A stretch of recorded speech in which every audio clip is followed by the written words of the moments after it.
जंगल जब कट जाएगा, आज जो चुप हैं कल को जब ऑक्सीजन की कमी होने लगी, ऐसा रोड पे चलते हुए लोग गिरेंगे जैसे गिद्ध गायब हो गए देश से, उसी तरह से देश से सारे आदमी भी गायब हो जाएंगे।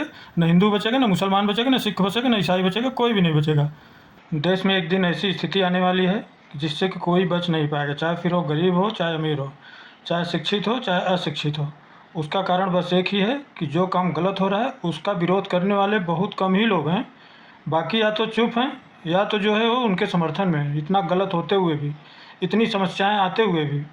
और तो और सबसे बड़ी बात यह है कि जिस दौर में हमारे देश की जनता, चाहे शिक्षित हो चाहे अशिक्षित हो, पढ़े लिखे नेता को अनपढ़ बता रहा है, पप्पू बता रहा है, और एक अनपढ़ नेता को विश्वगुरु बता रहा है। और वो ऐसा विश्वगुरु है कि जब से वो आया है देश में हर तरह की चारों तरफ समस्याएं ही समस्याएं, कभी जो है देश की जनता चैन से रही नहीं, फिर भी उसको विश्वगुरु बता रहा है, सिर्फ एक ही कारण, धर्म के आधार पर।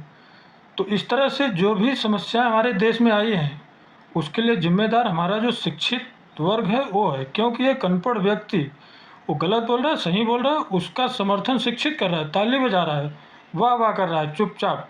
और जो शिक्षित नेता है वो जो सच भी बोल रहा है तो उसको पप्पू बोल रहा है। नरेंद्र मोदी जी जब सत्ता में आए तो क्या हवा फैलाए कि सबको 15-15 लाख रुपया दिया जाएगा, और जो है फिर सारे जो औरतें थी जो पैसा अपना बहुत पहले से बचा बचा के रखती थी, वो पैसे को दे दे करके बोली हमारा खाता खुलवा दो, खाता खुलवा दो, 15 लाख मोदी जी देंगे। नतीजा हुआ खाता खुल गया। खाता खुलने के बाद ऐसा रूल ला गया कि मिनिमम बैलेंस अगर उस बैलेंस से कम है तो उसको पेनल्टी लगा लगा के उस खाते को जीरो कर दिया गया, पैसा पूरा साफ़ हो गया। कुछ औरतें थी जो कि वो सोचती थी नहीं ये झूठ बोल रहा है, हवाबाजी कर रहा है, नहीं देगा, उन्होंने पैसा नहीं निकाला। तो वो नतीजा क्या हुआ कि फिर मोदी जी नोटबंदी लाए कि हम जो है काला धन लाएंगे, जबकि उनका उद्देश्य था गरीबों का पैसा बाहर निकालना है। जो पूंजीपति थे उनका काला धन तो विदेश में था, तो देश का नोटबंदी करने की क्या ज़रूरत थी? उनको तो जांच करना चाहिए इंटेलिजेंस के द्वारा कि जो है कि किसका किसका विदेश में काला धन है, लेकिन उन्होंने नोटबंदी करके गरीबों का पैसा बाहर निकालना था, जो कुछ पैसा रखे हुए थे। तो फिर जो है वो पैसा निकाला, जब निकाला तो लोगों ने बोला कि चलो अभी तो जो है खाता खुलवा लो, हो सकता है कि 15 लाख रुपया खाते में दे दें। तो नोटबंदी करके जो बचे थे पैसे वो भी निकलवा लियो, वो लोग खाता खोल लियो, खाते में भी वही रूल लागू हुआ, मिनिमम बैलेंस। तो जो है आम जनता है उसने जो पैसा रखा तो उसको कुछ ज़रूरत पड़ी, रोज़गार तो दे नहीं रहे थे, रोज़गार के नाम पे आत्मनिर्भर बना दिए या तो पकौड़ा की दुकान बोल दिए। तो जो पैसा उन्होंने बैंक में रखे थे, कुछ ज़रूरत पड़ी या आकस्मिक बीमारी कुछ आ गई तो पैसा उसमें से निकाल लिए। जब निकाल लिए तो बैलेंस, मिनिमम बैलेंस का जो आधार था उससे नीचे आ गया। फिर जो है बैंक कर्मियों ने उसको मिनिमम बैलेंस के नाम पे काट काट करके उनका बैलेंस जीरो कर दिया। और जबकि ये सारा पैसा जो पेनल्टी लग रही है, लोगों को रोड पे चल रहे हैं, लगातार इनका पेनल्टी इंक्रीज होता गया। ये अपने रोड को नहीं सुधारे, अपने ट्रैफिक रूल्स को, अपने ट्रैफिक को नहीं सुधारे, लेकिन जो है जनता के ऊपर थोप दिए कि जनता अगर ये गलती करे तो इस पेनल्टी का इतना लगेगा, इसका पेनल्टी का इतना लगेगा। तो इन्होंने आज जब से आए हैं सबको, जनता को ये चूस रहे हैं, लेकिन जनता भी देखिए एकदम मस्त है धर्म के नशे में कि नहीं मोदी जी बहुत अच्छे कर रहे हैं। फिर इन्होंने क्या किया कि एक ऐसा रूल ले आए, बुलडोजर नीति लेके आए, जो बेचारे गरीब घर वो द्वार अपना बना के रखे थे उनको भी जो है बुलडोजर से गिरा करके लेवल बराबर कर दिया। फिर क्या किया, रेहड़ी पटरी के दुकान जो थे उनको जो है हटाना शुरू किए, उनको भी ख़त्म कर दिए। फिर क्या नीति अब लाए हैं, जो अच्छी अच्छी दुकानें थी, जो बहुत पुरानी दुकानें थी, उसको जो है सिटी का विस्तारीकरण या जो है स्मार्ट सिटी का नाम पे जो है उनके दुकानें अब तोड़ दी जा रही हैं। इस तरह से मोदी जी एक ऐसा जो है काम कर रहे हैं जिससे कि देश का विनाश ही हो रहा है, विकास के नाम पे कुछ नहीं।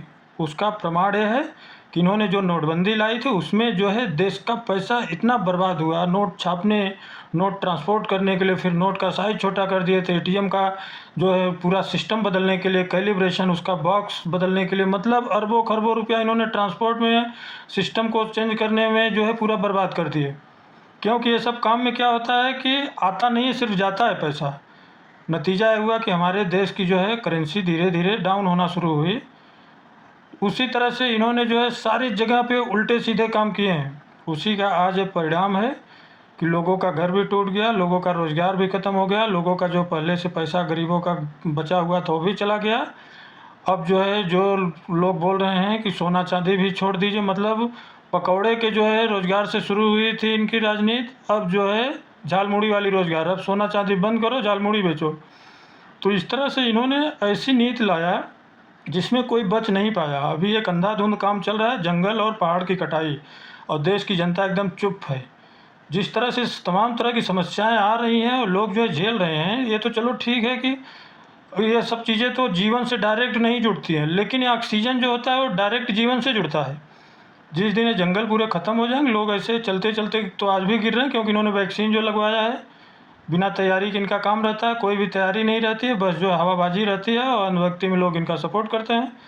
तो उसी तरह जंगल जब कट जाएगा, आज जो चुप हैं कल को जब ऑक्सीजन की कमी होने लगी, ऐसा रोड पे चलते हुए लोग गिरेंगे जैसे गिद्ध गायब हो गए देश से, उसी तरह से देश से सारे आदमी भी गायब हो जाएंगे।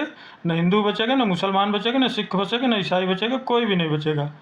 ये भाजपा की और नरेंद्र मोदी की नीति है। अगर आप समझ गए तो समझ गए, नहीं तो आप पढ़े लिखे को जैसे आज पप्पू बोल रहे हैं, पप्पू बोलते रहो, अनपढ़ को विश्वगुरु बनाते रहो। वक्त अपने आप तुमको सिखा देगा, तुम्हारे भविष्य के औलादों को भी सिखा देगा। सबको जय हिंद, जय भारत। जंगल जब कट जाएगा, आज जो चुप हैं कल को जब ऑक्सीजन की कमी होने लगी, ऐसा रोड पे चलते हुए लोग गिरेंगे जैसे गिद्ध गायब हो गए देश से, उसी तरह से देश से सारे आदमी भी गायब हो जाएंगे।